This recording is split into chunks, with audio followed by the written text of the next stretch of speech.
So you have to come in front of the board, talk to them, and give your story. I said, okay, no problem. So we did, about 5, 6 of us, and there was a board sitting just like you guys are here, and we had to explain. And I told them, and I gave my story. And I finished, and I went home in the evening, and I got a call from the college, and they said, you've been selected as the valedictorian of the class of 1989.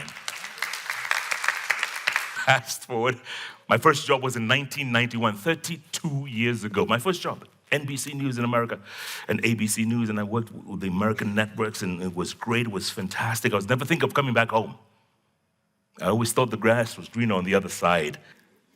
One day in 1994, I see a story on the air. Nelson Mandela has been elected president, and there's big celebrations in Pretoria. Huge celebrations, and the entire world had gathered in South Africa. Not too far from there, a 4-hour flight in a place called Rwanda, which nobody could pinpoint on a map. 10,000 people were being killed every single day for 100 days.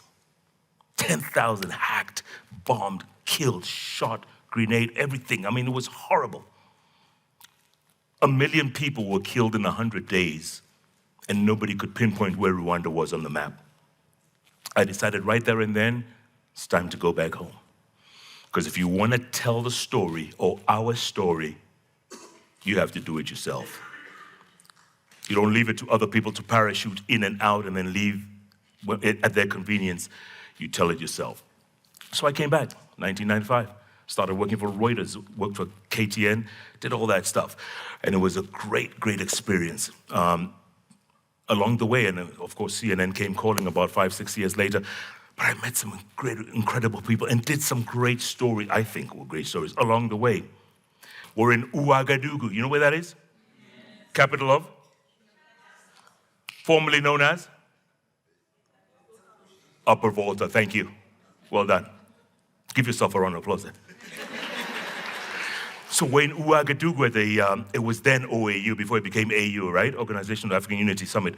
And Mandela was flying in, Gaddafi was coming in as well, but Mandela was the big focus because he came in and we were all gathered around him at the center.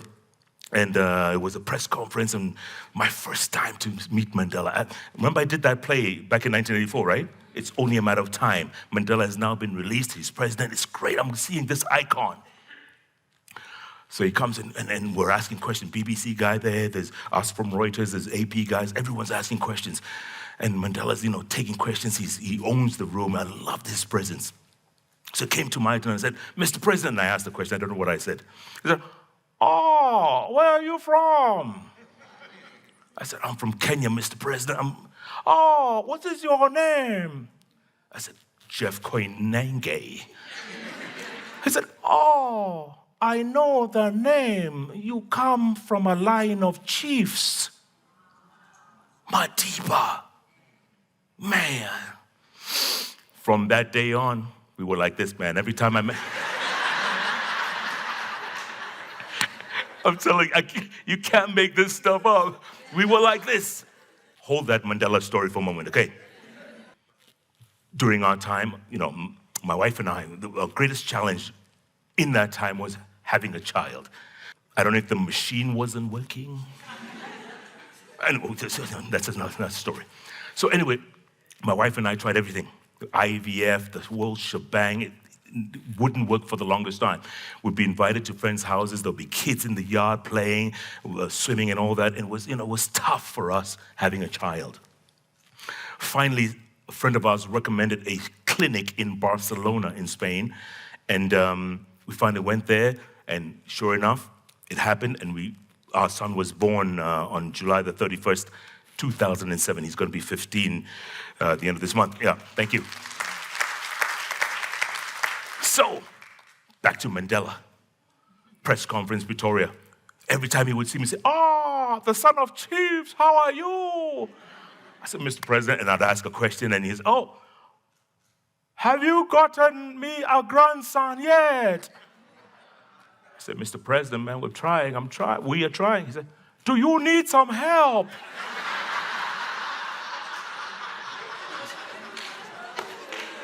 This guy spent, 27 years in prison.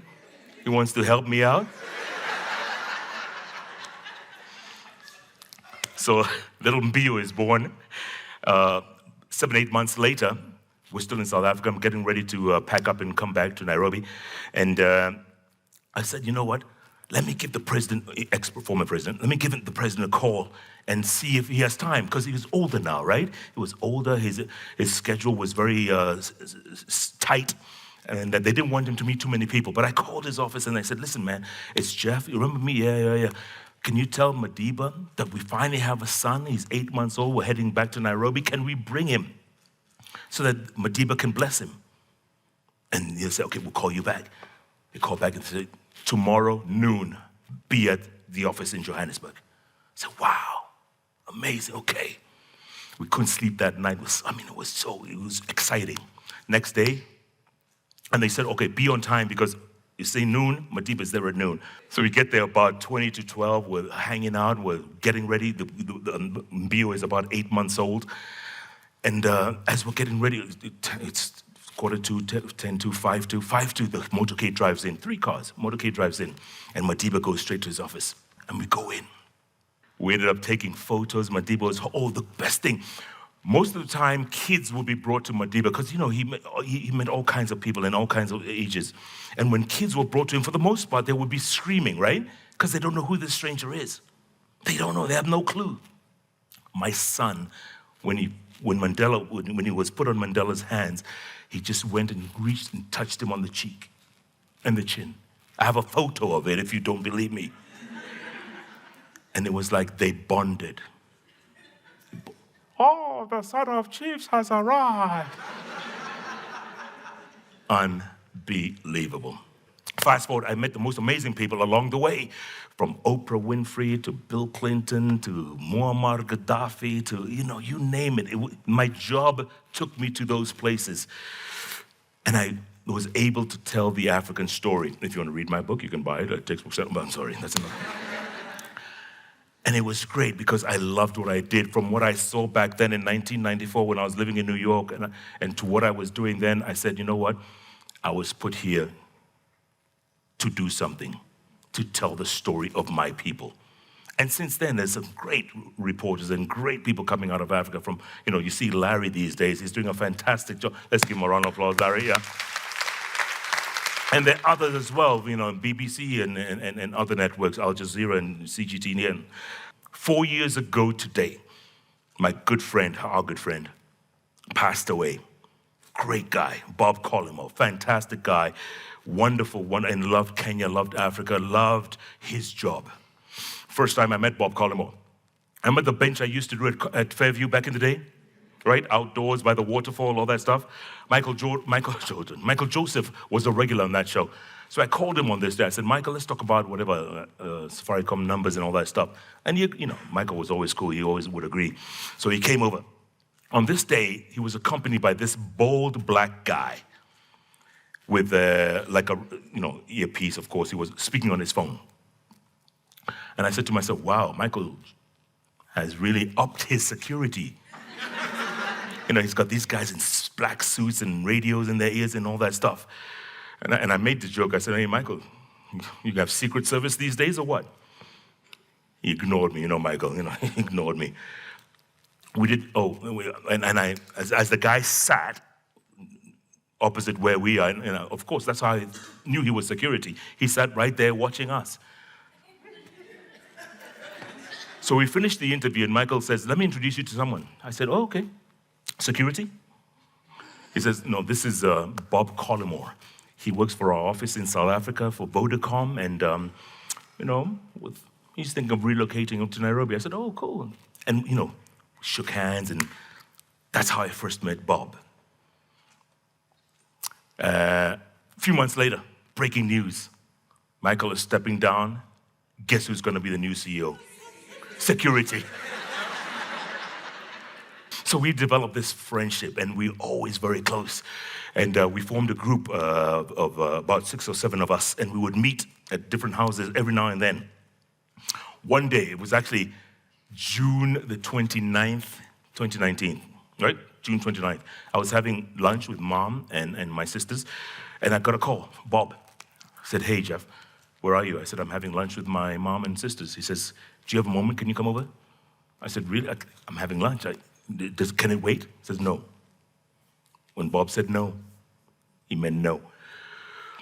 So I left my mom and sisters, went over to his house, and the other boys had all arrived, and Bob said, guys, I have about a month left to live. I just want you guys to let you know. Oh, by the way, when we went to his house, I'm the one who would serve, because I was the youngest in the group, right? I'm the one who served the whiskeys and the wines and all that stuff. This time he insisted on serving everyone. Took out whiskey glasses, and he took out a bottle of very rare whiskey, and he served all of us. Even though some of us don't drink whiskey, but that's another story.